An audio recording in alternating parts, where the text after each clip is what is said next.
अस्सलाम वालेकुम, good morning everybody, good morning. क्या हाल है आप लोगों का? Welcome to Geo Pakistan with Huma and Abdullah. Welcome to a brand new week of Geo Pakistan. और अगर आप ये तसव्वुर कर रहे हैं या ये एक्सपेक्ट कर रहे हैं कि मुल्की हालात में कोई तब्दीली आई होगी, तो मुल्की हालात जो कि तू हैं। अभी हम सबको इस सब से मज़ीद ज़बरदस्त आज़मा होना होगा, लेकिन हम कोशिश करेंगे कि कुछ अच्छी बातें आपके साथ अपने इर्द गिर्द जो हो रहा है उसमें से ढूंढ के दूरबीन लगा के शेयर करें। Basically nothing really changes and the more it changes the more it remains the same. तो ये भी हम देख रहे हैं। इधर बहुत सी बातें हमने करनी है, लेकिन पहले एक जरा हज फ्लाइट्स के हवाले से बात करनी है, क्योंकि अभी वो वाला सीजन शुरू हो गया है जहाँ a lot of people that we know personally also हज पे जा रहे हैं। और ऑब्वियसली बहुत से लोग जो हमें देखते हैं उनके भी रिश्तेदार, उनके भी जानने वाले हज पे जा रहे होंगे। तो कुछ उस हवाले से आपको बता दें कि पाकिस्तान से हज फ्लाइट्स का ऑपरेशन जो है उसका आगाज़ हो गया है। एक्साइटमेंट पता है तब से ही स्टार्ट हो जाती है व्हेन यू नो कि मतलब हज तो कर लेंगे और पहुंच जाएंगे एंड एवरीथिंग, लेकिन वो जो शुरू हो जाता है मामला, तो फिर ज़रा एक्साइटमेंट जो है वो जो लोग पहले जाते हैं वो पहले आते भी हैं। लेकिन ये वही जो सरकारी पैकेज के तहत 40 दिन वाला हज होता है। हाँ। ये वो हज है और मुख्तलिफ शहरों से कल पाकिस्तान के फ़्लाइट्स गई हैं। फैसलाबाद में तो मैंने देखा राना सनाउल्लाह खुद ज़रा खड़े हुए लोगों को खुदा हाफिज़ कर रहे थे। बाकी दीगर जगहों पे भी मुख्तलिफ हुक्काम जो हैं, मुशीर मजहबी उमूर जो हैं, वो भी लोगों को खुदा हाफिज़ करते हुए नज़र आए। और सर्टनली ज़िंदगी की बहुत बड़ी अचीवमेंट होती है। मतलब आप किसी से भी बात कर रहे हैं, your entire life to perform this. ये तो वो एक लाइफ लॉन्ग आपका एक एम्बिशन होता है कि और कुछ किया ना किया हज ज़रूर करना है। और इसीलिए मतलब lucky are those who get to do Hajj in their youth या फिर यंग एजेस पे कर लेते हैं।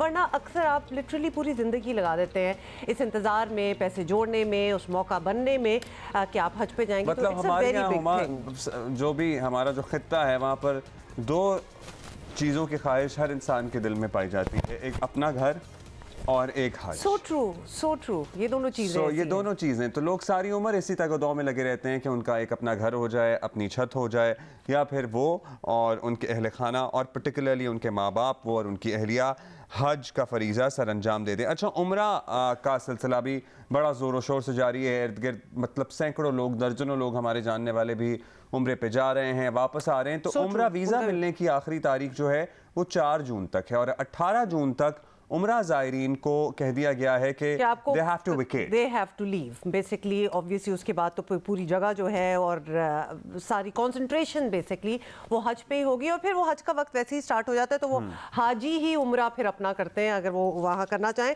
अ lot of people by the way से कि हज के बाद वाला जो सीजन होता है ना, हाँ, वो बहुत ज़बरदस्त होता है उम्रे के लिए, बिकॉज रश भी कम होता है। अच्छा, वैसे अब जो है ना कभी भी रश कम नहीं होता। हाँ, अब कभी भी रुझान भी बहुत ज़्यादा बढ़ गया है और एक पहले नहीं होता था इतना ज़्यादा। अब जो हमारी यूथ है ना, हमारे जो नौजवान हैं, वो बहुत ज़्यादा जाते हैं और they want to spend time and preferably even their holidays. Spend time तो होना ही चाहिए। चलें जी, एनीवे ये हमने आपको बताना था, तो लिहाजा ये सिलसिला जो है ये शुरू हो गया है। अच्छा जी, बाकी क्या हो रहा है? ओवर द वीकेंड एक इमरान खान साहब की एक अमरीकी कांग्रेस वुमन के साथ ऑडियो जो है वो मंजर आम पर आई और उनका एक लेटेस्ट इंटरव्यू एक सहाफ़ी को दिया हुआ मंसूर अली खान साहब का। मैं उनकी तफसील सुन रहा था तो इनिशियली यही लग रहा था ना कि ये जूम कॉल है, तो खान साहब ने उनको ये बताया कि ये व्हाट्सएप कॉल थी जिसकी फिर रिकॉर्डिंग मंजर आम पर आई है। इसका मतलब है WhatsApp calls are also not safe any more, I guess. ऐसे they are not safe. What is safe? माशाल्लाह हमारे यहाँ तो एक बाजार लगा हुआ है, लिखा होता है ना end to end encrypted, उसके ऊपर ना जाया करें। Apparently not। बातें ही ऐसी ना करें जो एंड में कोई पकड़ी जाए या एनीथिंग। एनीवे, पहले कुछ माजी करीब की बयानात जो हैं वो आप और हम मिलके सुनते हैं और फिर आगे बात करेंगे। हुआ ये कि एक साजिश हुई अमेरिका से, एक साजिश जिससे यहाँ मीर जाफर और मीर सादक उनके साथ मिले, लिख के हमें धमकी दी गई है। अमेरिकन एम्बेसी में से कईयों को बुला बुला के मीटिंग कर रही थी। अमेरिकन एम्बेसी ऑपोजिशन लीडर्स को ज्यादा मिलना शुरू हो गई। अच्छा, ये तो था ही ना, इसके अलावा भी मुखालफिन को जो कहते थे कि नवाज शरीफ अमरीका की मिन्नतें कर रहा है, जरदारी साहब अमरीका की मिन्नतें कर रहे हैं, हमारी फ़ौज की शिकायतें लगा रहे हैं। फिर खान साहब की जो ताज़ा ऑडियो मंजर आम पर आई है वो इसमें क्या कर रहे हैं या वो किसकी शिकायतें लगा रहे हैं? बॉटम लाइन यही है कि वही इमरान खान जो कुछ अरसा पहले आपको पता है कि अपनी हुकूमत गिराने का सारा मलबा जो था वो अमेरिका पर ही डाल रहे थे, पूरा एक नैरेटिव है उनका और था भी, तो आज उसी अमेरिका से रेस्क्यू के लिए मिन्नतें भी कर रहे हैं, मतलब ये शिकायतें भी लगा रहे हैं, मिन्नतें भी। तो हमें तो यही बताया गया था ना कि अमेरिका से ख़त आया, अमेरिका साजिश के ज़रिए खान साहब की हुकूमत गिराने में नंबर 1 रहा है, उसने किरदार अदा किया है। अब अमरीकियों को ये कह रहे हैं कि नहीं, ये जो साबिक आर्मी चीफ हैं उनकी मदद से उनकी हुकूमत को गिराया गया। तो क्या सच था, या फिर पहले सच की तह तक पहुंचते नहीं हैं और अपने फॉलोअर्स को और अपने सपोर्टर्स को और अपने वोटर्स को पूरी कहानी, पूरा बयानिया बना कर दे देते हैं और उसके बाद कहते हैं कि नहीं मैं तो गलत कह रहा था, पहले वो इम्पोर्टेड थी, अब वो बाद में इससे पहले भी बनाया था, बयान आया था कि वो एक्सपोर्टेड है। अब्दुल्ला, बात ये है कि अब जिन्होंने मानना है वो ऑब्वियसली खान साहब आज ये कहेंगे कल वो कहेंगे, क्योंकि डिसाइड कर लिया कि जो वो भी जो कहेंगे हम मानेंगे। लेकिन थोड़ा सा हट के पीछे होके पर्सपेक्टिव में देखें कि वाई, मतलब एक दिन आप आते हैं और एक पूरा नैरेटिव बन रहा है और फिर वो बेचा जा रहा है और उसको you start believing in your heart कि ऐसा ही होगा। दूसरी बार एक और वीडियो आती है जैसे कि ये है, इसके बीच में भी बहुत कुछ हुआ और पता चल जाता है कि नहीं ये तो एक्चुअली बिल्कुल उल्टा है, ये तो रेस्क्यू, ये तो मदद मांग रहे हैं उससे और उनको बता रहे हैं what are you going to believe. जब साबिक हुक्मरानों को ये कहते थे अपने जलसों में खड़े होके कि तो अमेरिका को शिकायतें लगाते हैं, वो गद्दार इसलिए हैं, तो क्या आप भी गद्दारी के मुर्तकिब हो रहे हैं या वो भी ठीक करते थे और अब आपका मानना है कि आप भी ठीक ही कर रहे हैं? तो इस बात पे ज़रूर हमें ज़रूर बताइएगा किसी तरह डिसीजन लेके कि या तो वो गद्दार नहीं थे या आप भी गद्दार हैं। अच्छा जी, अभी हम इसी पे बात करते हैं। सीने तज्ज़िया का सलीम साफ़ी साहब हमारे साथ मौजूद हैं, लेकिन इससे पहले हमने शहबाज शरीफ की गुफ्तगू आपको सुनानी है जो कह रहे हैं कि हमें आलमी सतह पर यह मामला उजागर करना होगा कि किस तरह से रियासत के खिलाफ कार्रवाइयाँ कर रहे हैं इमरान खान साहब और उनकी पार्टी। ये सुन किसी शख्स को, चाहे वो मनसूबाबंदी में शामिल है, चाहे वो उकसाने में शामिल है, चाहे उसने गलीज गंदी गालियां दी, नारे लगवाए, और चाहे वो तोड़ फोड़ में शामिल है, कोई भी कानून के आनी हाथों से बच नहीं सकेगा। इसके लिए बाकायदा NSC की मीटिंग हुई, उसमें फैसले हुए और इसी के नतीजे में ये तय हुआ कि जो सिविलियन तंसीबात हैं उनमें मुलव्वस ऐसे तमाम अफराद को एंटी टेररिस्ट एक्ट में ट्राई किया जाएगा और जो फौजी तंसीबात हैं उनको उनके आइन में दिए हुए कानून के मुताबिक ट्राई किया जाएगा। अच्छा चले, यहाँ पे आपने सुन लिया और साफ़ी साहब हमारे साथ हैं। साफ़ी साहब, सबसे पहले तो यही बात हमें समझा दें कि नई वीडियोस भी आ रही हैं और आपको पता है नई गिरफ्तारियां भी हो रही हैं और पार्टी रहनुमा एक एक करके छोड़ते जा रहे हैं। इस सख्त दबाव का सामना करने के लिए खान साहब ने अमेरिका से मदद मांग ली है, ऑडियो से काफ़ी साफ जाहिर है। तो क्या अमेरिका मदद कर सकता है और ये खान साहब ने क्या किया है? देखिए, ये तो शुरू दिन से हम जैसे तालिब इल्मों की राय ये रही है कि अमेरिका की हमदर्दियाँ इमरान ख़ान के साथ रही और Imran Khan basically western culture ही के पैदावार थे और उनको पार्टी बनाने पे उनके ससुर गुडस्मिथ ने ही कायल किया था। लेकिन मेरे ख़्याल में ये फिर एक हिकमत अमली रही कि उनसे ये कहा गया था या ख़ुद उन्होंने सोचा था कि पाकिस्तान में पॉपुलर बनने के लिए अपने आप को एंटी वेस्ट के तौर पर पेश किया जाए। लेकिन इक़्तिदार में आने के बाद इमरान ख़ान साहब ने जो कुछ किया उसका अमेरिका और वेस्ट को फ़ायदा हुआ और उसका पाकिस्तान और चीन को नुकसान हुआ। मसलन जिस तरह अमेरिकी चाहते थे उसी तरह इमरान ख़ान साहब की हुकूमत ने तालिबान के साथ कतर डील को फैसिलिटेट किया। इसी तरह अमेरिका को सबसे ज़्यादा तकलीफ़ पाकिस्तान और चीन की दोस्ती, स्ट्रेटजिक पार्टनरशिप और फिर CPEC पे है। तो इमरान ख़ान साहब के दौर में अमलन CPEC पे काम रुक गया और जो दूसरा मरहला जो अमलन 2017 में शुरू होना था उस पे आज तक काम का आगाज़ नहीं हुआ। उन्होंने उसकी तफसीलात मगरबी इदारों के साथ शेयर किए, IMF के साथ शेयर किए, जिस पे चीन को एतराज़ था। इस वक्त जो 9 मई को जो कुछ हुआ है वो पाकिस्तानी सिक्योरिटी फोर्सेस के लिए 9/11 की हैसियत रखता है। तो गुआंतानामो बे में तो मिलिट्री कोर्ट्स सिर्फ ये नहीं बल्कि दुनिया को पता ही नहीं था कि वहाँ पे क्या कुछ हो रहा है और जो इंसानियत सोच सलूक लोगों के साथ किया गया। फिर जब ज़ुल्फ़िकार खलीलज़ाद अफ़गानिस्तान में सफ़ीर थे तो वहाँ पे नाइट रेड्स हो रहे थे और हामिद करज़ई उसके मुखालिफ थे। उसमें बहुत सारी अफ़गान ख़वातीन की इज़्ज़त पामाल हुई। कभी उन्होंने आफ़िया सिद्दीकी की बात नहीं की। ये इस तरह की चीज़ें हैं। तो मेरे ख़्याल में ये कोई नई बात नहीं है। जो अमरीकी न्यू कॉन्स हैं और जो उनकी असल इस्टेब्लिशमेंट है, उनकी हमदर्दियाँ कल भी इमरान ख़ान के साथ थी और आज भी इमरान ख़ान के साथ हैं। पहले छुपी हुई थी, अब खुलकर सामने आ गई। लेकिन मेरा नहीं ख़्याल कि क्योंकि माजी वाला मामला नहीं रहा कि पाकिस्तानी फ़ौज हर मामले में अमेरिका की तरफ देखे और अमेरिका से रास्ता ले, बल्कि जितना वो अमेरिका की तरफ से दबाव बढ़ाएंगे, क्योंकि कुछ दबाव ऐसे हैं। अब अगर IMF के साथ डील को इमरान ख़ान की खातिर अमरीकी उसमें रोड़े अटका रहे हैं तो उसका पूरे पाकिस्तान को तकलीफ़ होता है। तो ये मेरे ख़्याल में उसी तरह बैक फायर करेगा जिस तरीके से जो 9 मई के वाक़यात है वो अब PTI के लिए बैक फायर कर रहे हैं। अच्छा, लेकिन साफ़ी साहब, आप अमेरिका की इस्टेब्लिशमेंट की भी बात कर रहे हैं। अमेरिका के अंदर अब ज़ाहिर है एक बयानिया फैलाया जा रहा है, बाकायदा लॉबिंग की जा रही है, मुहिम चलाई जा रही है और इसका असर भी निकलता ही है, आवाज़ें भी उठनी है। तो क्या हुकूमत पाकिस्तान, रियासत पाकिस्तान की नाकामी ना तसव्वुर करें कि अमेरिका में ऐसा प्रोपेगेंडा रोकने के लिए कुछ नहीं कर पा रहे? भाई वही लॉबीस्ट हायर करते हैं तो आप भी कुछ करें। बैनुल अक़वामी सतह पे पाकिस्तान की बदनामी तो हो रही है ना, इसकी कोई काउंटर स्ट्रैटेजी तो होनी चाहिए।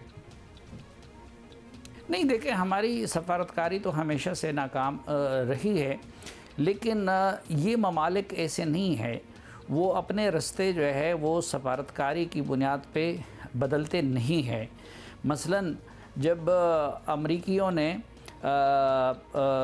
उससे पहले चीन के साथ अब जो पंगा लिया है, या चीन के जो अगर वो रास्ते रोक रहे हैं, रोकने की कोशिश कर रहे हैं, तो ये चीन की नाकाम सफारतकारी तो नहीं है। या फिर जिस वक्त उनको पाकिस्तान की ज़रूरत थी अफ़गानिस्तान के तनाजुर में, तो उस वक़्त कोई हमारे सफारतकारों ने बड़ी कोई सफारतकारियाँ नहीं की थी कि अमेरिका ने जनरल मुशर्रफ की हुकूमत में या जनरल ज़िया की हुकूमत में पाकिस्तान को अपना फ्रंट लाइन इत्तेहादी बना दिया। और इस वक्त अगर इंडिया ने उसने अपना स्ट्रेटजिक एलाई बना दिया है तो वो इंडिया की सफारतकारी की कामयाबी कम और चीन का ख़तरा ज़्यादा है। इस वक्त उनका बुनियादी मकसद पाकिस्तानी इदारों को ब्लैकमेल करना है और उस ब्लैकमेल करने का मकसद ये है कि पाकिस्तान को चीन से दूर किया जाए और उसको अपने कैंप में लाया जाए। अभी तक पाकिस्तान दोनों कैंपों को साथ साथ चला रहा है और उसके लिए अब उनको PTI और इमरान ख़ान एक टूल के तौर पर मिल गए हैं जिसको वो इस्तेमाल कर रहे हैं। वरना इससे पहले नवाज शरीफ को गिरफ़्तार किया गया, उससे पहले कितने हमारे वज़ीर-ए-आज़म गिरफ़्तार हुए, 9/11 के बाद कितने लोग पाकिस्तान के अंदर गिरफ़्तार हुए।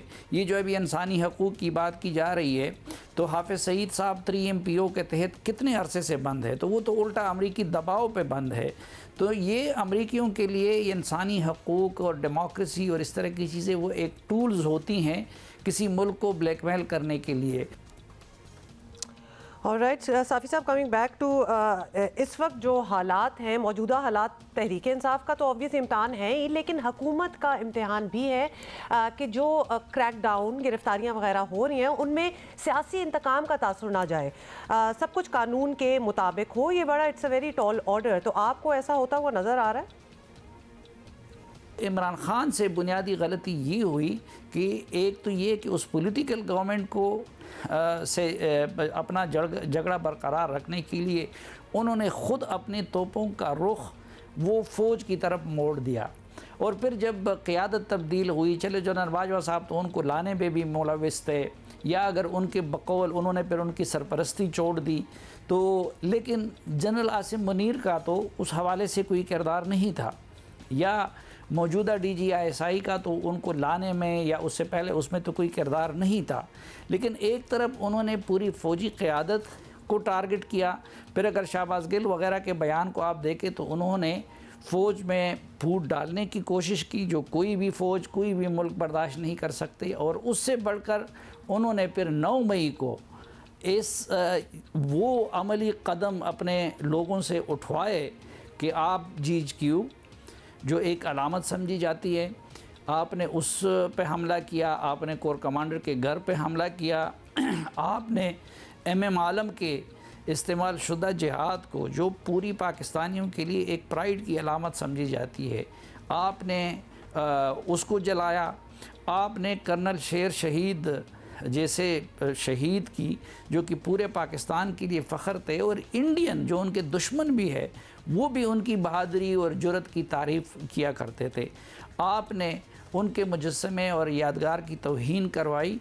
तो मेरे ख़्याल में ये उनकी बुनियादी गलती है। वो अगर अपनी लड़ाई सिर्फ सियासी क़ुव्वतों तक महदूद रखते तो बच भी जाते और शायद जीत भी जाते। लेकिन ये ख़ुद इमरान ख़ान साहब का फ़िक्र आपको याद होगा कि जब TLP वाले यहाँ पे एहतजाज कर रहे थे और कौम से उन्होंने ख़िताब किया था, तो इमरान ख़ान साहब ने ये कहा था कि याद रखो, रियासत को चैलेंज ना करना, रियासत से मत टकराना। तो इमरान ख़ान साहब ख़ुद अपना उनका फ़ैसला था, उनकी शोहरत का जोम था या मगरबी क़ुव्वतों की शह थी, लेकिन उन्होंने रियासत को चैलेंज किया है। खैर, ये जो सब कुछ आप गिनवा रहे हैं, सब कुछ हुआ। Unfortunately there is no denying the fact कि सर्टनली पाकिस्तान तहरीक इंसाफ के लोग, उनके लिटरली MNA MPs पेश इन बलवाइयों के साथ कार्रवाइयाँ करते हुए, आग लगाते हुए नज़र आ रहे हैं। ऑन रिकॉर्ड है, ऑन कैमरा है, ऑन फुटेज है, फिर भी ज़ाहिर खान साहब तो इस बात से इनकार नहीं है। कैन वी जस्ट से कि कभी कभार मतलब आपकी इंसिनुएशन भी काफ़ी होती है, आपको कैटेगोरिकली ये जाओ और ये जाके फोड़ो और तोड़ो, ज़रूरी नहीं है कि लिटरली इन टर्म्स में मुंह से निकले। इंसिनुएशन भी काफ़ी है, मतलब एक पूरा एक महाज तो बन नहीं रहा था हर स्पीच में खान साहब की। ऑब्वियसली एंटी स्टैब्लिशमेंट बातें होती थी, का नाम लेके कह रहे हैं, तो लिहाजा उसके बाद जब आपको अरेस्ट किया गया, what did you really expect कि लोग क्या करेंगे? वो तो आपकी डायरेक्शन और नाम लेकर ये कह रहे हैं कि मुझे मारना चाहता है। तो सर्टनली आपके जो फैंस हैं या आपके जो वर्कर हैं या आपका जो सपोर्टर है, उसके सामने जब आपको देखेगा वो कि आपको पकड़ा जा रहा है, तो वो तो यही समझेगा आपके बयानात की रोशनी में कि अल्लाह माफ़ करे आपको कोई मारने के लिए लेकर जा रहा है, तो मारने पर तुल जाएगा। बहुत शुक्रिया आपका सलीम साफ़ी साहब। और वो बाय द वे MM आलम वाला जहाज़ नहीं है, वो जो अक्सर हम लोग बात करते रहते हैं ना कि अच्छा, वो एक और था जिसे आग लगाई थी, ये वाला था जिसको सिर्फ अटैक किया गया था। अमेरिका से सोचिए कि इंसानी हकूक़ के सिलसिले में बात करना या उनसे मदद की अपील करना, अमेरिका की इंसानी हकूक़ की पामाली पे किताबें लिखी गई हैं, डॉक्यूमेंट्रीज़ हैं। एग्जैक्टली। गुआंतानामो बे देख लें, अबू गरीब जेल देख लें, ये सारी ये रीसेंट पास्ट की मिसालें हैं, ये बहुत पुरानी नहीं है। We have seen these things growing up कि किस तरह इंसान नहीं जानवरों से भी बदतर सलूक किया जाता था इंसानों के साथ। बट अब आप देखिए ना, वो ट्रंप के जो सपोर्टर्स थे, किस तरह उन्होंने एक हल्ला बोला था। उनकी जो पार्लियामान की बिल्डिंग है, वो कोई 900 लोग पकड़े गए और उनको सजाएं हो रही हैं, मतलब वो छोड़ेंगे नहीं। तो लिहाजा वो सिलसिला भी तो उधर चल ही रहा है। तो America is very proper about it, and I guess अगर उन्होंने एडवाइस देनी हो तो पाकिस्तान में भी कहें कि यही करो। अभी हम आपको कुछ क्रिकेट के मामलात से अपडेट करेंगे। Chairman Pakistan cricket board management committee Najam Sethi ने नई कौमी सिलेक्शन कमेटी का ऐलान किया है और इसमें चीफ सेलेक्टर हैं हारून रशीद, वो तो होंगे ही, उनके साथ टीम डायरेक्टर मिकी आर्थर और हेड कोच ग्रांट बर्डमन भी शामिल है, ब्रैडमन भी शामिल हैं। चौथा नाम है हसन चीमा का, जो बतौर डेटा एनालिस्ट कमेटी का हिस्सा होंगे। और डेटा एनालिस्ट की शमूलियत पर क्रिकेटिंग कम्युनिटी की जानिब से तरह मिक्स्ड रिएक्शन से सामने आ रहे हैं। वैसे I think it's good, why not. और ख़ासतौर पे हमने PSL के वक्त देखा है कि इस्लामाबाद यूनाइटेड जो है वो डेटा एनालिसिस पे बड़ा काम करती है कि किस the way it has been done. तो लिहाजा मैं उसकी डिटेल में नहीं जाऊंगी क्योंकि ख़बर हमारे पास और भी है। और हिमायत करने वाले लोग जो हैं वो कह रहे हैं कि जदीद क्रिकेट में ऐसे एक्सपर्ट ही रिकॉर्ड और डेटा की मदद से बता सकते हैं कि कौन सा खिलाड़ी किस फॉर्मेट, किस तरह की पिचेस पर बेहतर साबित होता है। एग्जैक्टली जो मैं बताने की कोशिश करती हूँ। और साइंस है तो साइंटिफिक तरीके से ये सिलेक्शन भी होनी चाहिए ना। और दुनिया बहुत से और स्पोर्ट्स में भी ये कर रही है, तो व्हाई नॉट, हमें भी इसको इंक्लूड करना चाहिए। और इस आइडिया के मुखालिफ समझते हैं कि इस तरह मखसूस प्लेयर्स मखसूस हालात में फिक्स कर दिए जाएंगे और उन्हें हर जगह अपना टैलेंट दिखाने का मौका नहीं मिलेगा। ओके फाइन, वो कह रहे हैं वो एक ही जैसे हो जाएंगे। एक दफ़ा तो 2 दफ़ा तो मेरा ख्याल है तमाम किस्म के एनवायरनमेंट्स में उनको चांस देंगे, अगर वो क्लिक कर गए तो ठीक है, अगर नहीं किए तो फिर क्यों टीम का नुकसान करके उन्हें चांस दिए चले जाएं? एग्जैक्टली, पता चल जाएगा ना इस तरह के वो फिट आ रहे हैं कि नहीं आ रहे उसके बाद। और इसी तरह 2 फॉरेन कोचेस डोमेस्टिक क्रिकेट पर ऐसी नज़र और ऐसे राब्ते नहीं रखते कि नए आने वाले खिलाड़ियों को जज कर सकें। वैसे इसमें जान है इस आर्ग्यूमेंट में, ऐसे फैसला साजों की मौजूदगी में डोमेस्टिक क्रिकेटर्स का कौमी टीम तक जाना मुश्किल तर हो जाता है। इसके लिए आई होप कि कोई निज़ाम वज़ा किया होगा। नजम सेठी साहब की नज़र में कोई प्लान होगा, इस पर ज़रा बात करते हैं, एक्सपर्ट ट्राई लेते हैं। टेस्ट क्रिकेटर अब्दुल रज़ाक साहब हमारे साथ मौजूद हैं। रज़ाक भाई बताइएगा, पाकिस्तान क्रिकेट बोर्ड ने नई सिलेक्शन कमेटी का ऐलान किया होगा, खबर आप तक पहुँच गई होगी। इसमें एक नाम है हसन चीमा साहब का, जो डेटा एनालिस्ट के तौर पर अब आए हैं सामने। मॉडर्न क्रिकेट में आपको पता ही है डेटा एनालिस्ट की बड़ी अहमियत बहुत से मुल्कों में है। आपको लगता है कि इट वाज हाई टाइम कि हमारे यहाँ भी अब ये रोल फुल फ्लेज कोई निभाए? देखिए, कुछ चेंजिंग लेके आ रहे हैं और डेटा का फायदा तो होता है, पर ये क्रिकेट ऐसी है, इसमें हर दिन प्लेयर जो है ना अपनी पोटेंशियल वाइज उसको में चेंजिंग्स आती हैं, और जैसे दूसरे मुल्क करते हैं डेटा वाइज पे ज़्यादा सिलेक्शन करते हैं, इसकी परफॉर्मेंस ये है, इसकी परफॉर्मेंस ये है, तो उसी चीज़ को मद्देनजर रखते हुए मैं समझता हूँ कि इन्होंने इम्प्रूवमेंट की तरफ जाने के लिए ये चीज़ लेके आए हैं। पर ये कि पाकिस्तान की जो क्रिकेट है हमेशा नज़र से सेलेक्ट हुई है, और जितने भी प्लेयर्स आए हैं जिन लोगों को नज़र की बेस पे सेलेक्ट किया गया है, उन्होंने पाकिस्तान का नाम रोशन किया है।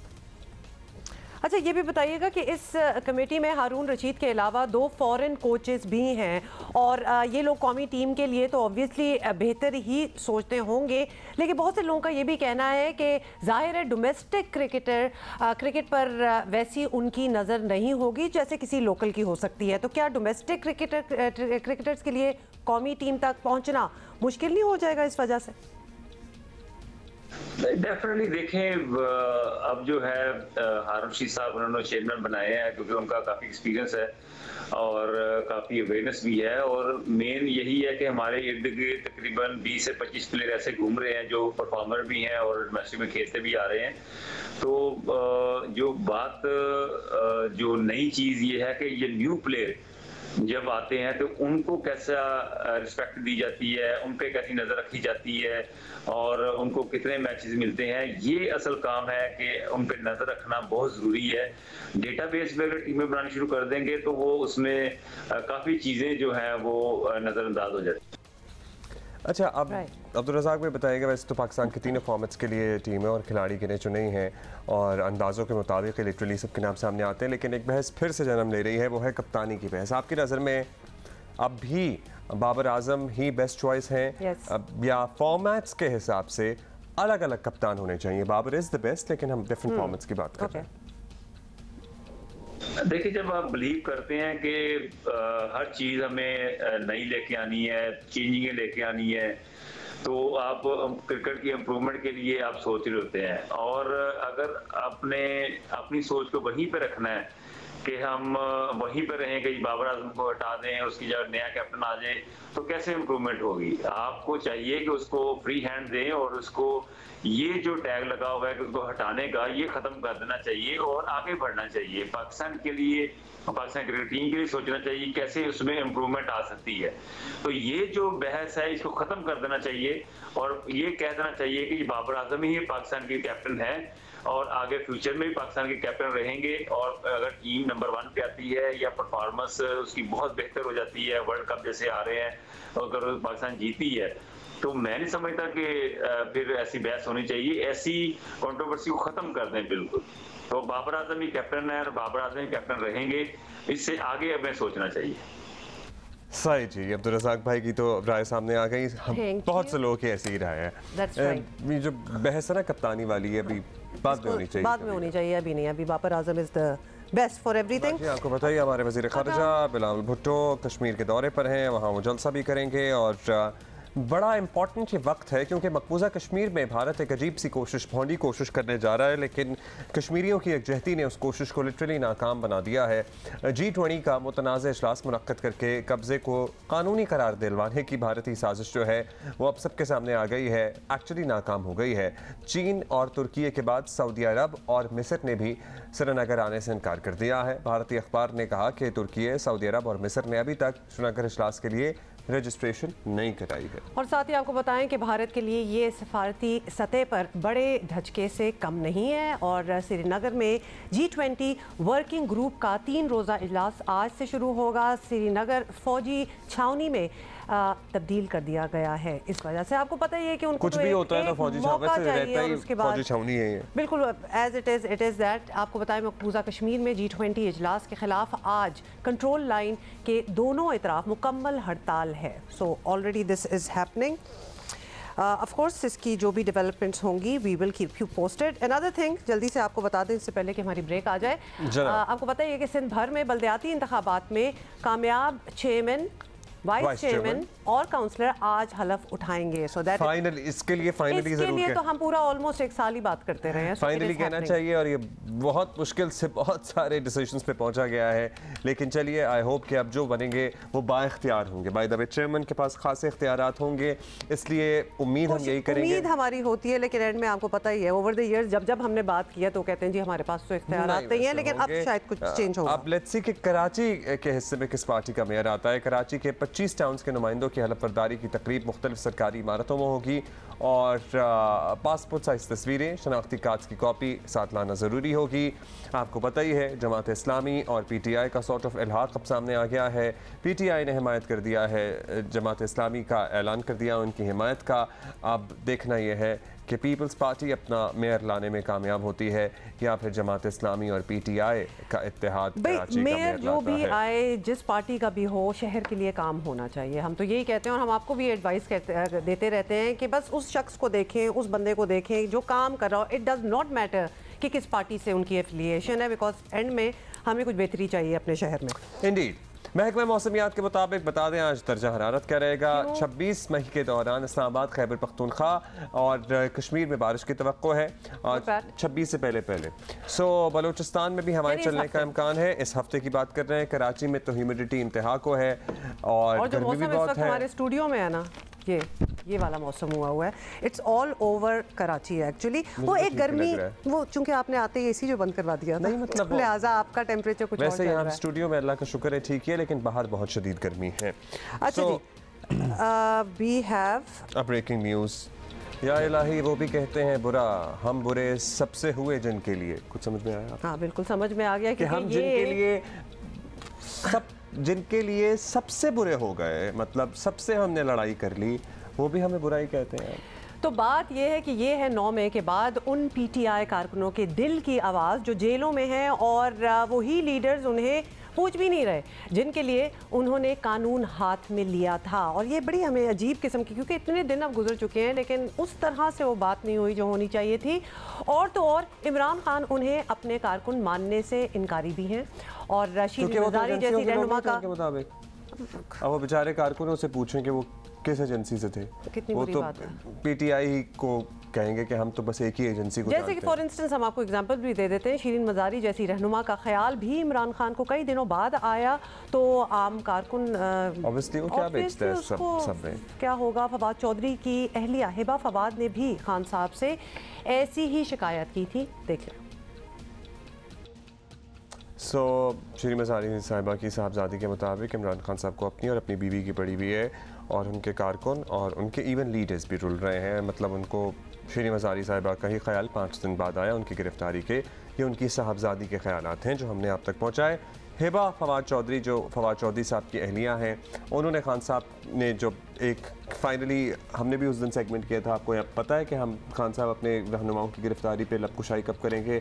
उसके भी 2-3 घंटे बाद उनकी ट्वीट सामने आई थी जिसमें उन्होंने खान साहब को याद कराया कि खान साहब फवाद चौधरी भी पकड़े गए थे, उनका जिक्र करना आप शायद भूल गए। अच्छा, साथ ही आपको बता दें कि कोर कमांडर हाउस लाहौर पर हमलों में पुलिस को मतलूब मरकजी मुलजिमा खदीजा शाह ने कल वीडियो पैगाम जारी किया है, गिरफ्तारी देने का ऐलान भी किया ऐलान ही कर रही हैं, और थोड़ा सा कंफ्यूजिंग था टू बी ऑनेस्ट। मैंने एक दो बार सुना था, माफिया मांगी उन्होंने, मगर साथ ही कहा है कि उनके नाना आर्मी चीफ और वालिद वजीर खजाना रहे हैं, उन जैसी खवातीन को तो जेल में ना डालें। तो ये भी उन्होंने साथ कह दिया। व्हाट इज उन जैसी खवातीन? अगर उनके नाना आर्मी चीफ रहे हैं और उनके वालिद वजीर खजाना रहे हैं डिक्टेटरों के ज़माने में, तो ये आप अपने जैसी और दूसरी जैसियों को अलग कर रही है? मतलब किसी को भी नहीं डालना चाहिए अगर उसने कानून नहीं तोड़ा, और अगर कानून तोड़ा है तो आप जैसी क्या कोई भी हो उसको भी डालना चाहिए, मतलब इक्वल होना चाहिए। हम तो यही कहते हैं ना। थी तकरीर वैसे नहीं, अपनी सफाई में उन्होंने की है, आपने भी पूरी सुनवा दी। आप ये बताइए कि वैसे इन्होंने जब इनके मनपसंद लीडर जब वज़ीर आज़म बने थे तो अपनी दोहरी शरीयत छोड़ी नहीं थी? नहीं, ये तो ऑब्वियसली कोई ऑफिस होल्डर तो नहीं है ना, ये क्यों छोड़ेंगी अपनी दोहरी शरीयत? जो आप जिंदगी में हासिल करना चाहती थी वो हो गया था। अब्दुल्ला, खैर एनीवे, अगर आप पार्टी होल्डर हैं, कोई पार्टी टिकट है तो then you are required to, not for the followers. Anyway, एक बात तो तय हो गई है कि 9 मई के वाकयात ने ये बड़ा सच साबित कर दिया है कि हमारे यहाँ पार्टी लीडर्स और बाज़ अफराद जो हैं वो तो फिर भी किसी ना किसी तरीके बच जाते हैं, लेकिन जो मारा जाता है ना वो है आम कारकुन, जिन्हें वकील भी दस्तयाब नहीं होते। तो ये बाकी सारे लोग तो कभी अंदर गए भी तो आराम से निकल भी आते होते हैं। और हम यहाँ पे उन्हीं की आवाज़ बनने की कोशिश करते हैं कि जो आम कारकुन है, जो लिटरली मतलब उसको जिस तरह उसको स्पून फीडिंग, और ये मेरी टर्म नहीं है, खान साहब की अपनी टर्म है कि इस टाइम लोगों के माइंड पर ज़रखेज़ हैं तो उन्हें स्पून फीड करो। जिस तरह उन्हें स्पून फीड सालों किया गया है, वो जो भी रिएक्शन दे रहे हैं वो बेचारे फंस गए हैं। खैर, डॉक्टर शीरी मज़ारी की साहबजादी और उनके वकील और इंसानी हुकूक के लिए काम करने वाली ईमान ज़ैनब मज़ारी हमारे साथ मौजूद हैं। Iman, thank you for being with us. ये भी बताइएगा सबसे पहले तो कि डॉक्टर शीरी मज़ारी कहाँ हैं, कैसी हैं? बुनियादी तौर पर you know it needs some clarity कि उन पर किस नौयत के इल्ज़ामात हैं कि उन्हें नहीं छोड़ा जा रहा। उन पर अभी किस वक्त कोई भी इल्ज़ाम नहीं है। उन्हें 2 दफ़ा MPO के तहत डिटेन किया गया है। ये जो दूसरा डिटेंशन ऑर्डर आया है ये 16/5 को आया है, जिस वक्त वो ऑलरेडी उनकी कस्टडी में थी। तो ये आपको जो रियासत का मैलिस आइडिया है वो दिखाता है। मैं उनसे कल बहुत मुश्किल के बाद हाई कोर्ट के ऑर्डर लेकर मुलाकात कर सकी थी और उनकी तबीयत शदीद ख़राब है। मुझे बहुत परेशानी और फिक्र है क्योंकि उनकी टांग भी सूजी हुई है, पाँव भी सूजा हुआ है, उनका बहुत हाई ब्लड प्रेशर है, वो 72 ईयर्स ऑफ एज हैं और उनकी कंडीशन पर मैं अभी बहुत परेशान हूँ। ईमान, उनके लिए हमारी बहुत दुआएं हैं कि वो बिल्कुल ठीक हों और जल्द आ भी जाएं। Nobody deserves to be incarcerated like that. आप बताएं कि आपकी इमरान खान से एक शिकायत भी सामने आई है और ये लोग भी नोट कर रहे हैं कि पार्टी कारकुनों और रहनुमाओं के लिए इमरान खान साहब ने ऐसी आवाज़ नहीं उठाई जैसे कि डेफिनेटली उनको उठानी चाहिए थी। दीगर मामलात पर जैसे वो वावेला करते हैं और वो बड़े फोर्सफुल होते हैं और वो लग जाते हैं फिर किसी बात के पीछे, लेकिन अब ऐसा हमने होते हुए नहीं देखा। तो क्या पार्टी की जानिब से कोई मदद की जा रही है आपकी, और अगर नहीं की जा रही तो इसकी क्या वजह आप देखती हैं? मैंने पार्टी से किसी से मदद नहीं मांगी क्योंकि मेरा PTI से कोई ताल्लुक नहीं है, लेकिन मेरे पास जो मेरे वकील हैं वो मेरे केस को हैंडल कर रहे हैं, उनका भी PTI से कोई ताल्लुक नहीं है।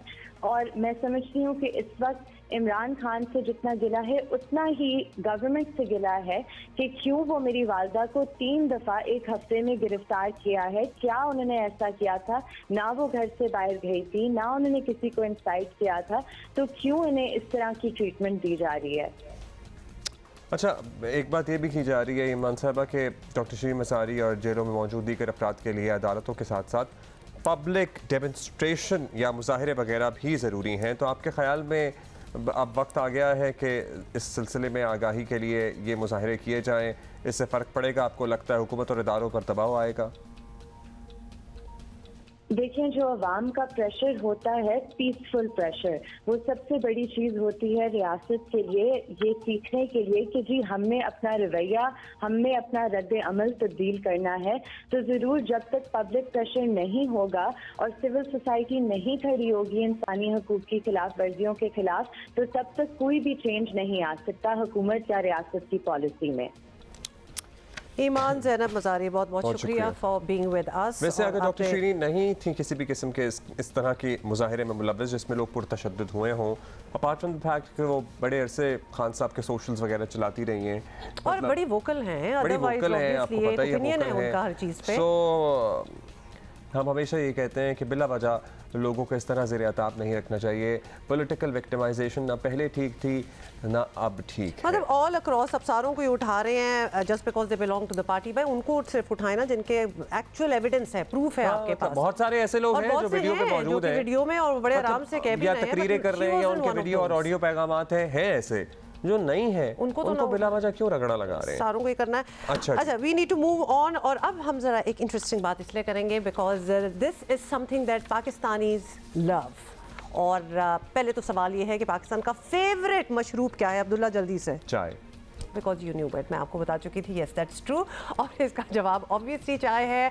इसके अलावा एक्चुअली कुछ हो भी नहीं सकता बिकॉज जो पाकिस्तान में रहते हैं, पाकिस्तानियों को जानते हैं, उनको पता है कि पाकिस्तानी घरों, दफातर, दुकानें, होटल्स, ढाबों, मतलब कि जहाँ जाएंगे एक चाय का कप तो होना ही होगा। हमारी सोशल फैब्रिक का एक इंतहाई इंपॉर्टेंट कंपोनेंट है चाय। 100%। मतलब हमने किसी के यहाँ रिश्ते के लिए जाना हो तो हम चाय के लिए जाते हैं, हम अल्लाह माफ़ करे अफसोस के लिए जाते हैं तो भी चाय मिल जाती है, हम दोस्तों पे बैठे हो तो हमें चाय ज़रूरी चाहिए होती है, हम वालिदैन के साथ अच्छा टाइम स्पेंड कर रहे हो तो हम पार्क में चाय लेके पहुंच जाते हैं। मतलब खाने से पहले चाय, खाने के बाद चाय, सोने से पहले चाय, मतलब चाय इज़ वेलकम एनी टाइम, दिन हो रात हो, कभी भी चाय होती है। तो लिहाजा मतलब आपको जल्दी से बता दें 45 डिग्री सेंटीग्रेड में भी मुझ समय चाय पी रहे होते हैं।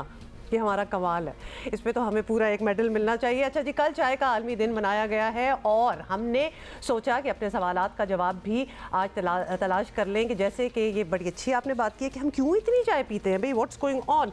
हमें ज्वाइन किया है हकीमा मिर्ज़ा जो कि लिप्टन पे मार्केटिंग डायरेक्टर हैं और she is an authority on tea, क्योंकि अभी हम आपसे बात भी गए थे। Hakima, thank you so much for coming here. मतलब टी इतनी इंपॉर्टेंट चीज़ है कि वर्ल्ड टी डे मनाया गया है। सो ये हमारा सिर्फ प्रॉब्लम नहीं है, आई गेस पूरी दुनिया।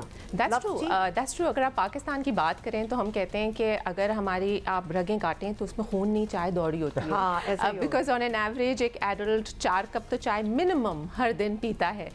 सो हम T day, international T day इसलिए बनाते हैं ताकि जो आपकी चाय के स्पेसिफिकली जहाँ पे चाय उगरी होती है उधर फार्मर्स के लिए सस्टेनेबल प्रैक्टिसेस अडॉप्ट करें, उनको बेटर वर्किंग कंडीशंस दें, उनको पॉवर्टी लाइन से ऊपर लेकर आएँ। Not only that but also T culture को सेलिब्रेट करें ग्लोबली। एंड टी कल्चर की जहाँ बात आती है तो हम तो एक बहुत बड़ा नेशन है। वैसे हम आबादी के लिहाज से ज़ाहिर है चाइना और इंडिया से बड़े नहीं है, लेकिन हम चाय बहुत पीते हैं और इंडिया में भी चाय बहुत पी जाती है। चाइना में भी इतनी चाय पी जाती है? एब्सोल्युटली, सबसे ज्यादा जो टी कंजम्पशन होती है वो चाइना में होती है। But their tea is different from ours, I guess. शायद वो अपनी ही होम ग्रोन टी इस्तेमाल करते हैं। एब्सोल्युटली, हमारी चाय अगर देखें तो पाकिस्तान में जो चाय इस्तेमाल होती है वो सबसे ज़्यादा बेहतर क्वालिटी की चाय होती है। हमारे लोगों को जो ऐसे चाय पीने की आदत नहीं लगी बिकॉज वो इतनी अच्छी मज़ेदार चाय होती है and it comes from the best tea gardens of the world. ये आपसे जरूर पूछना है, since we are a tea loving nation, we are not a tea growing nation, तो क्या हमारी टेरेन हमें अलाउ नहीं करती? हमने कोशिश नहीं की एक्सपेरिमेंट करें? हमें किसने आदत लगाई? हमारा इतना ज़रा मुबादला जाता है चाय के अंदर, कभी और वो चीज़ जो हम खुद उगा भी नहीं रहे। लोगों की आदत हो गई है ऑब्वियसली एक सर्टेन टाइप ऑफ टी की, जो कि एक सर्टेन क्वालिटी ऑफ टी होती है, टेस्ट होता है और उसके अलावा वो दूसरे टेस्ट पे जा नहीं सकते। जहाँ तक आपकी बात है वहाँ ये कि जो टी ग्रोइंग के लिए ना आपको एक स्पेसिफिक टेम्परेचर चाहिए होता है, क्लाइमेट चाहिए होता है, आपको ऐसे चाहिए होता है 21 to 29 डिग्रीज चाहिए होता है टेम्परेचर, पूरी रात बारिश हो, पूरा दिन सूरज निकले। तो इंसानों को भी ऐसा ही टेम्परेचर चाहिए।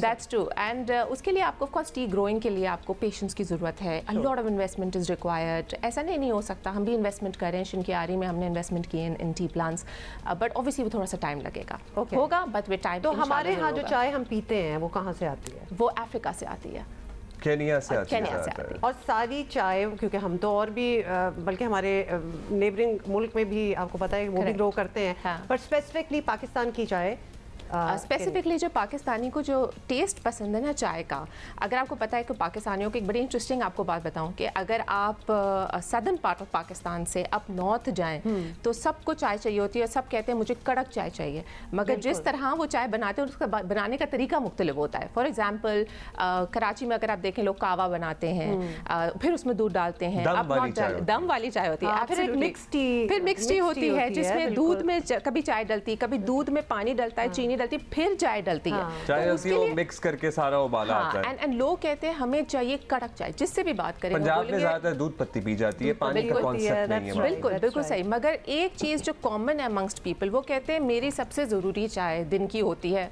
आप लोग बताएं कौन सी सुबह उठ के। एब्सोल्युटली, तो सुबह की चाय लोगों को बहुत ज़रूरी चाहिए होती है और वो कड़क होना बहुत ज़रूरी है। तो वो जो कड़क चाय और सुबह की जो उनको आदत लगी हुई है उसका एक स्पेसिफिक टेस्ट होता है और बेहतर है कि लोग वही चाय पिएं, क्योंकि लोग और क्या पीते हैं यहाँ पे। और शायद हमें ये वर्ड्स नहीं यूज़ करने चाहिए, but this is how it is. वो एक नशा ही है चाय का, बिकॉज वो देखिए रमजान में और उसके देखिए रमजान में इसका तो एक टेस्ट ट्रायल हो जाता है कि जब रोज़ा खुलता है यू मोस्ट मतलब आप खजूर खा के रोजा खोल लेंगे, लेकिन चाय चाहिए फौरन, उसके बाद आपको फौरन चाय चाहिए, सर में दर्द स्टार्ट हो जाती है। मैं आपको बताऊं चाय में ऐसी क्या चीज़ है, चाय में दो चीज़ें होती हैं, एक होता है कैफीन और दूसरा होता है थियानिन। बहुत से लोग ऐसे कहते हैं कि चलो कॉफ़ी पी लो कि कॉफ़ी से आपको वो किक आ जाएगी, बट द रियलिटी है कि कॉफ़ी में सिर्फ कैफीन होता है और चाय में कैफीन प्लस थियानिन होता है। और कैफीन क्या करता है कि आपको अच्छा फायदा भी है, वही बता रही हूँ आपको कि आपकी एनर्जी एकदम से बूस्ट होती है कैफीन के साथ, और थियानिन क्या करता है कि आपको सस्टेन्ड एनर्जी देता है। तो जब आप चाय पिएंगे तो चाय पीने के बाद exactly it stays for a while and then it relaxes you, versus caffeine जो आपको एकदम से एक एनर्जी बूस्ट देता है, उतनी ही तेजी से आपकी एनर्जी में भी कैफीन और थियानिन होता है। ग्रीन टी में होता है बहुत इंपॉर्टेंट चीज़ जिसको कहते हैं फ्लेवोनॉइड्स, जो कि एंटीऑक्सीडेंट्स होते हैं और वो आपके ब्लड फ्लो में हेल्प करता है, वो आपको कार्डियोवैस्कुलर डिजीजेस से प्रिवेंट करता है, लंग डिजीज प्रिवेंट करता है। तो ग्रीन टी तो डेफिनेटली लोगों को पीनी चाहिए। हम तो कहते हैं कि दिन में 2 कप ग्रीन टी डेफिनेटली पिएं फॉर अ हेल्दी लाइफस्टाइल। तो ये ग्रीन टी है, उसके अलावा आजकल तो बहुत इकसाम आ गई हैं, चाहे फ्लेवर टीज हैं, बेरी फ्लेवर तो लेमन फ्लेवर, हनी फ्लेवर, मतलब बहुत सी चीजें। ये बस एक शशका ही हम इसको समझा जाए, असल में तो चाय होती है। एक्चुअली नहीं, ग्रीन टी अगर लोग पीते हैं तो ग्रीन टी लोग कहते हैं बड़ी कड़वी है, इस वजह से लोग इतनी ज़्यादा ग्रीन टी नहीं पीते। तो अब तो आजकल ऐसी चाय निकल गई है जो कड़वी नहीं है, जैसे हमारे पास मार्केट में लिप्टन की तरफ से जो चाय है वो नॉन बिटर है, एंड अगर आप वो पिए तो उसमें आप फ्लेवर्स डाल सकते हैं, नेचुरल फ्लेवर्स है, जैसे हनी है, लेमन है जो कि हेल्दी है, मिक्स्ड बेरीज है, सिनेमन है, अदरक डालते हैं, वो बनी हुई भी तो आती है ना, वो बड़े कलरफुल टी बैग में आती है, एंड ग्रीन टी तो डेफिनेटली पीनी चाहिए जिसमें फ्लेवर्स होते हैं। उसके अलावा हर्बल्स एंड इन्फ्यूजन्स भी होते हैं, फ्रूट्स इन्फ्यूजन्स भी होते हैं, स्लीप, मतलब बड़ी तरीकों से पूछा जाता है। कैमोमाइल होती है, लैवेंडर होता है जो आपको काम करके बेटर स्लीप देता है। अभी तक पाकिस्तान में नहीं है, बट हू नोस इंशाल्लाह सून। जी मैंने कहीं नहीं देखी, I would look for that. बहुत शुक्रिया आपका हकीमा मिर्जा साहिबा, डायरेक्टर मार्केटिंग लिप्टन पाकिस्तान। और हमने चाय का दिन तो दुनिया में आलमी सतह पे बनाया गया, लेकिन हम तो रोज ही चाय का दिन मनाते हैं और जब पीते हैं चाय तो चाय का दिन मन रहा होता है। बात की है अभी हमारे पास ताज़ा तरीन खबर है। इस्लामाबाद हाई कोर्ट में श्री मज़ारी की रिहाई के बाद दोबारा गिरफ्तारी पर दायर तौहीन अदालत की दरख्वास्त की समाअत हुई। इस हवाले से अभी हम उनके साहबजादी से भी बात कर रहे थे और मुनासिब हुक्मनामा जारी करेंगे। इस्लामाबाद हाई कोर्ट ने आज ये कह दिया है और इस दरख्वास्त पर IG इस्लामाबाद को तौहीन अदालत का नोटिस जारी नहीं किया जा सकता। जस्टिस हसन औरंगजेब ने कहा है ये तौहीन अदालत की दरख्वास्त में IG इस्लामाबाद को फरीक नहीं बनाया गया है और हम अपनी दरख्वास्त में तरमीम कर देते हैं। श्री मज़ारी के वकील ने यह मौक़िफ़ अपनाया है। फवाद चौधरी केस में अदालती हुक्म की खिलाफ वर्जी की गई थी। जस्टिस हसन औरंगजेब को वो भी याद है जिस तरह फवाद चौधरी बाहर निकल रहे थे, उन्हें पकड़ने के लिए आए थे, वो भाग गए थे, वो नस गए थे वहाँ से। और भागना does not justify the scene. वैसे You mean he shouldn't have? नहीं, मतलब वो एक टर्म होती है ना, दौड़ लगाई थी उन्होंने। एनीवे उन टर्म्स में हम नहीं जाएंगे, उनके साथ पहले ये हो चुका था, वो पहले निकले थे। एनीवे वो कुछ मनाजिर में ये बिल्डिंग देख रही थी अब्दुल्ला, आपने देखा था कि ये डिफरेंट हो चुकी है, ये लगता है नई बिल्डिंग है इस्लामाबाद हाई कोर्ट की। Is that right? हम अपनी टीम से भी पूछ रहे हैं, फुल पे दिखाएं प्लीज़, ये हमने बिल्डिंग देखनी है because people who know, there you go, it's a new building, because if you are from Islamabad you would know कि ये एक्चुअली पहले नहीं होता था। जी जी बिल्कुल। अदालत ने हुकूमत को शक का फ़ायदा देते हुए तहम्मुल का मुजाहरा किया। जस्टिस हसन औरंगजेब के रिमार्क सामने आए और इस पर हुक्मनामा जारी करेंगे। सो आज बेसिकली ये है कि श्री मज़ारी साहिबा की रिहाई से मुताल्लिक उनको दोबारा गिरफ्तार करने पे तौहीन अदालत के दरख्वास्त दायर की गई है उनके वकला की तरफ से, और इस पर आज समाअत होगी और अदालत ने कहा है कि मुनासिब हुक्मनामा जारी करेंगे। We will keep you posted on that and update you on that जैसे जैसे हमारे पास खबर आएगी। अच्छा जी, अब आगे आपको और बताएं कि वफाकी हुकूमत ने जजेस से मुतालिक मुबैना ऑडियो लीक्स की तहकीकात के लिए जस्टिस काजी फायज ईसा की सरबराही में 3 रुकनी जुडिशल कमीशन तश्कील दिया है और ये कमीशन 30 दिन के अंदर ऑडियो लीक्स की तफ्तीश करेगा, इन्वेस्टिगेट करेगा। ज़बरदस्त ये बात इसलिए है क्योंकि हम भी कुछ अर्सा पहले ये बात कर रहे थे कि लिटरली अब तो we have started taking it in stride. हर दिन कोई ना कोई ऑडियो लीक जो है वो आती है, और पहली जब 1-2 दफ़ा आई थी तो हम सारे शौक में थे ये क्या हो रहा है, उसके बाद सारे इजी हो गए। वेयर एज इसको इन्वेस्टिगेट करना चाहिए because this can turn into something much bigger. आपको बताएं कि कमीशन जो है लाहौर रिहाई कोर्ट के चीफ जस्टिस के दामाद की अदालती कार्रवाई पर असरअंदाज होने के इल्ज़ामात और चीफ जस्टिस पाकिस्तान की सास और उनकी दोस्त की मुबैना ऑडियो लीक्स की भी तहकीकात करेगा। This is something that's going to happen. साबिक चीफ जस्टिस आकिब निसार और उनके बेटे की मुबैना ऑडियो लीक की भी तहकीकात होंगी। इमरान खान का कहना है कि ये भी मालूम कराया जाए कि फ़ोन टैप कौन करता है। वज़ीर दाखिला राना सनाउल्लाह कहते हैं कि उन्हें कोई एतराज़ नहीं, बिल्कुल बनाया जाए।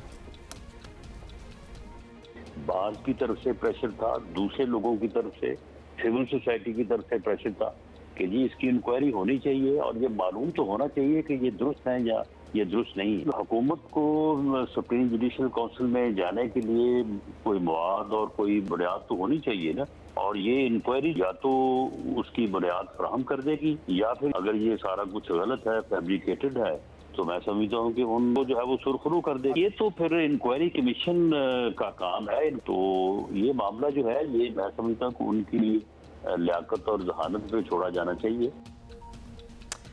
अच्छा जी, ये भी कहा जा रहा है कि ऑडियो लीक्स की तहकीकात होनी चाहिए डेफिनेटली, लेकिन शायद ये टाइमिंग जो है ये गलत है और इस वक्त हुकूमत और सुप्रीम कोर्ट में इख्तियारात की जंग चल रही है।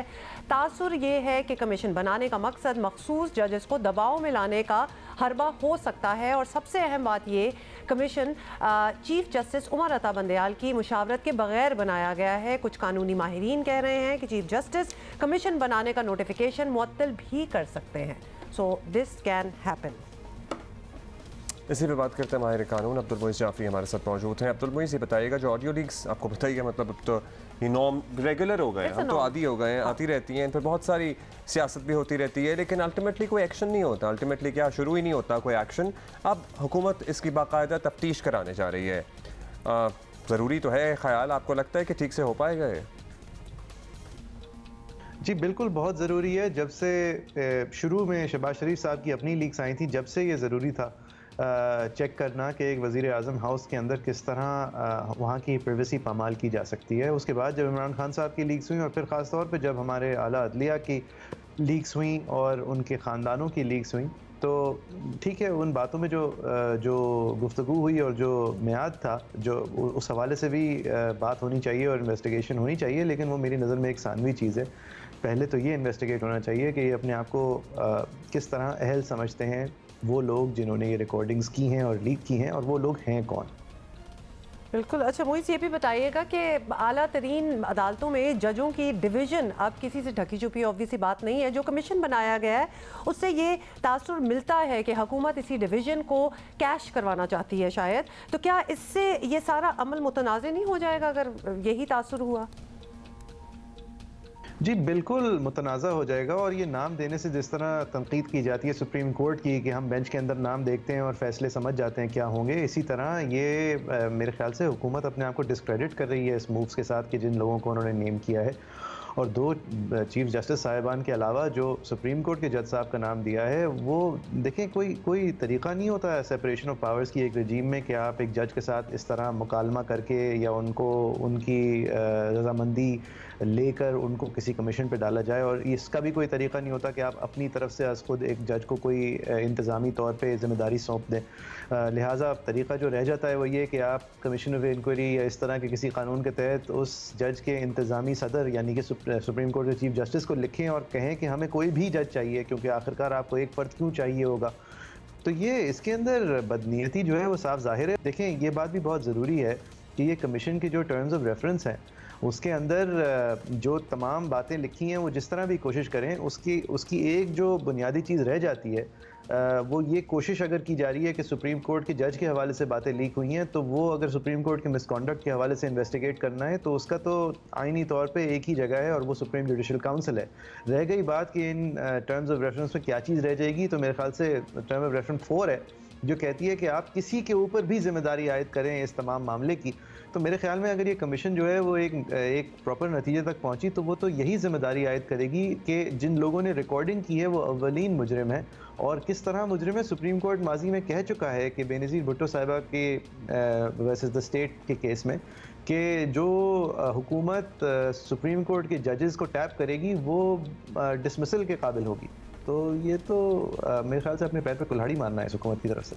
बहुत शुक्रिया आपका अब्दुल मोइस साहब। कमीशन जो है आपसे कुछ देर बाद बाकायदा समाअत शुरू करेगा। So yes, that would be interesting actually, क्योंकि एटलीस्ट ये वो चीज़ है जिसमें पाकिस्तानियों का बड़ा इंटरेस्ट है, क्योंकि पहले दिन से जब ये चीज़ें आउट हो रही थी, ये किस तरह लीक्स हो रही हैं, कहाँ से हो रही हैं, उसकी तहकीकात बहुत अरसा पहले ही होनी चाहिए थी, लेकिन गुड कि अब हो रही है। आज के दिन को हम याद करते हुए ये भी आपको बता दें कि आज 22 मई है और 2020 को PIA का वो जो लाहौर से बदकिस्मत तैयारा आ रहा था जो कराची में पहुंचकर लिटरली पहुंचकर हादसे का शिकार हो गया। वैसे जब ये मनाजिर देखते हैं ना, ये एग्जैक्ट फुटेज जो इस वक्त देख रहे हैं, तो दिल हिल जाता है कि ये क्या हुआ था। आपको पता ही है कि ये शॉकिंग, और अब तो बहुत सी चीज़ें चूँकि कैमरे में महफूज हो जाती हैं, कहीं ना कहीं CCTV लगी होती है, और you can see it just went down और उसके बाद एक धुआं, दैट्स ऑल।